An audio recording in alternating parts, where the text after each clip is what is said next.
আমি শুনি একদিন পরীক্ষা করার জন্য রাজপথে বনানীর রাস্তায় নামলাম, 3-4 জন ভিক্ষুক লাইন ধরে বসা। সালাম দিলাম, জবাব তারা দিল না। আসলে এইভাবে জবাব দেওয়ার কথা না, সমাজে এর প্রচলন নেই। আমি কোনো কিছু মনে করিনি। এরপরে দরদ দিয়ে জিজ্ঞেস করলাম যে ভাই, কতদিন ধরে এখানে ভিক্ষা করো? একজনকে বললো, স্যার 7-8 বছর হয়ে গেছে। আমি তো মেলা সময় তুমি ভিক্ষা করেছো, এখনো তোমার ভিক্ষা করতে হয়? করা লাগে। তাই আমি বললাম যে কেমন মানুষের কাছ থেকে সহযোগিতা পাও? খারাপ না, সারাদিনে 2000-2500 এরকম হয়ে যায়। মাশাল্লাহ, তাইলে তো কম না। স্যার থাকে না। থাকে না কেন? প্রথমে 400 টাকা দিয়ে এখানে বসতে হয়। আমি জিজ্ঞেস করলাম কারে দিতে হয়? আপনি বুঝে নেন।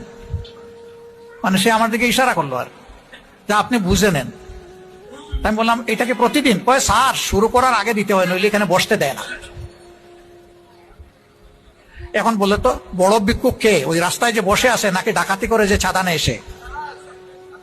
রাজার হস্ত করে সমস্ত কাঙ্গালের দন ছুরি, সেই কথার যেন বাস্তব প্রতিধ্বনি যারা এরকম করে। এখন যারা ভিক্ষুকের হাত থেকেও টাকা নিতে লজ্জা হয় না, তারা কত বেপরোয়া বেশরমা চিন্তা করেন এবার। সেই চাঁদাবাজ, দখলদার, দুর্নীতিবাজ, মামলাবাজ, এই লোকগুলার কারণে আমাদের সমাজে নিরীহ মানুষের শান্তি নাই, একেবারেই নাই।